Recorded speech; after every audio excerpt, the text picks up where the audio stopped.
Saat pikiran Qin Yichen bergerak, 10.000 baju besi lapis baja muncul di tangannya. Udara gelap menyilaukan, dan seluruh tubuhnya dipenuhi dengan nafas yang keras. Dia menekan emosi negatif ini dengan keras. Udara hitam naik, membentuk perisai besar setinggi 3 meter. Semua orang masuk. Dia menggeram. Semua orang memasuki perisai, tetapi Fei Yunxiao ragu sejenak. Akankah perisai yang didukung oleh seorang anak dari kerajaan akan lebih berguna daripada pembangkit tenaga listrik canggih Venerable Realm? Tanda seru. Tanda seru. Dia tidak percaya. Dia sama mengesankannya dengan dia. True Origin berkembang, melindungi kerumunan kastil terbang.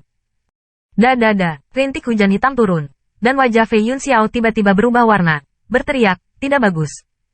Saat dia berbicara, semua orang melihat bahwa tetesan hujan hitam langsung menembus perisai asal sejatinya dan jatuh ke pembangkit tenaga listrik Fei Tianbao itu.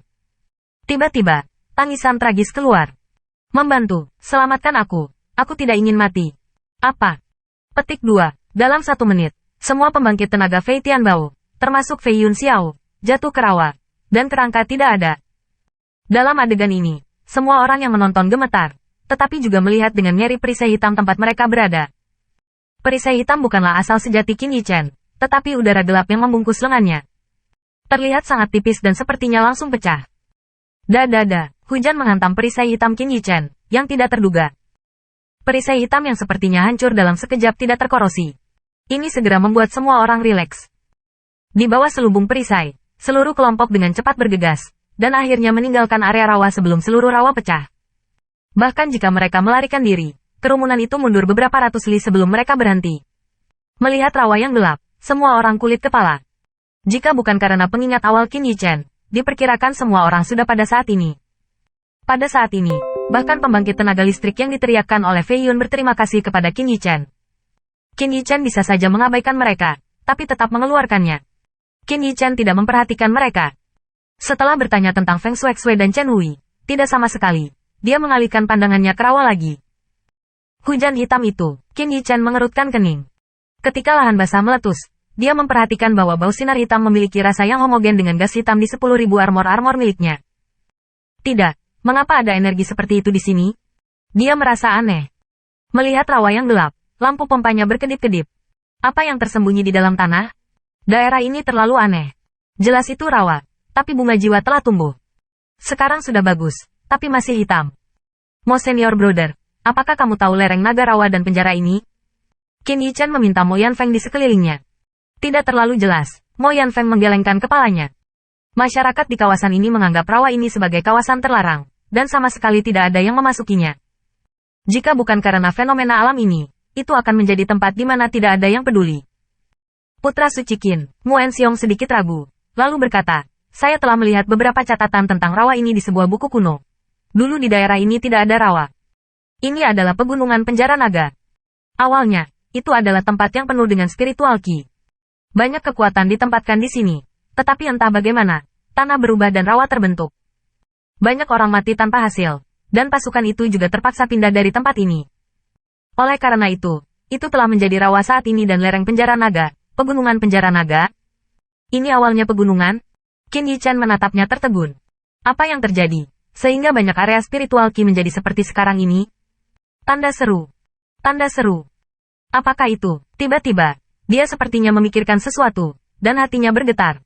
10.000 Taoisme. Saat itu, Luban Master memenggal kepalanya dan tidak mengetahui berapa banyak makhluk gelap, sehingga 10.000 Taoisme terkikis oleh gas hitam. Di dalam klan Mo, dia menerima 10.000 armor. Pada saat yang sama, dia juga tahu betapa mengerikannya gas hitam itu. Jika dia tidak salah menebak, seharusnya ada nadi roh di bawah pegunungan naga tawanan ini. Guru Luban harus memasukkan 10.000 dewa Taojia ini ke dalam pembuluh darah roh untuk mencuci, dan menyegelnya. Namun, Master Luban jelas meremehkan kekuatan korosif gas hitam. Jelas, rawa ini disebabkan oleh urat hitam yang mengikis urat roh. Ini sama saja dengan merusak area ini dan menghancurkan nadi roh ini. Namun, ini jelas bukan cara untuk melakukannya, dan itu harus menjadi keputusan yang dibuat oleh Luban Master setelah 3 tahun. Gas hitam itu tidak bisa dihilangkan bahkan oleh Luban Master. Itu hanya bisa dihilangkan dengan mencucinya dengan urat roh murni. Jika tidak dihilangkan, gas hitam pasti merupakan bahaya tersembunyi di dunia ini. Menyebarkan 10.000 tombak Taoisme dan menempatkannya di kapal roh akan berdampak besar. Dapat dibayangkan bahwa jika seluruh rangkaian 10.000 tombak Taoisme ditempatkan di satu tempat, itu akan menciptakan area yang mengerikan.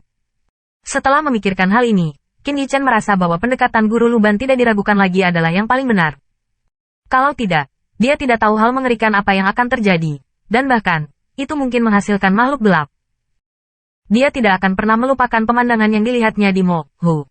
Qin Yichen menghembuskan napas panjang, matanya sedikit menyipit.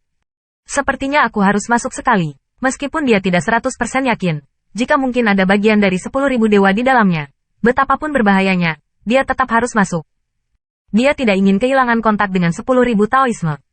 Saat ini, seluruh rawa telah tertutup seluruhnya oleh gas hitam. Awan hitam mengepul dan mengikis segalanya.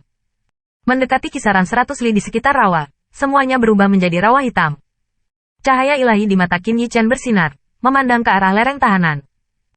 Jika dia tidak mengharapkannya, satu-satunya lereng naga penjara yang tersisa adalah tempat Master Luban menempatkan 10.000 keping armor dewa dan di mana segel itu ditempatkan. Kalau tidak, mengapa tidak terkikis di sana, dan sekitarnya terkikis menjadi rawa?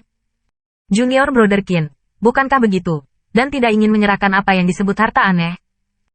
Melihat langkah Qin Yichen, Mo Yanfeng mau tidak mau bertanya sedikit khawatir. Hujan hitam itu menghilangkan semua orang yang menerbangkan benteng Yun dalam sekejap, yang membuatnya sangat terkejut. Sekarang memikirkan adegan itu, dia memiliki kulit kepala. Bahkan jika tahanan Longpo memiliki warisan Sein, dia tidak mau menerobos. Dia tidak tahu mengapa Qin Yichen belum berencana untuk menyerah. Lihat saja, setelah melihat tatapan angin dan salju yang mengkhawatirkan, Qin Yichen berteriak. Jika ada harta aneh lainnya, dia pergi tanpa berkata apa-apa, dan itu tidak sebanding dengan nostalgianya. Tetapi, karena melibatkan dua Taoisme, dia harus mengambil risiko.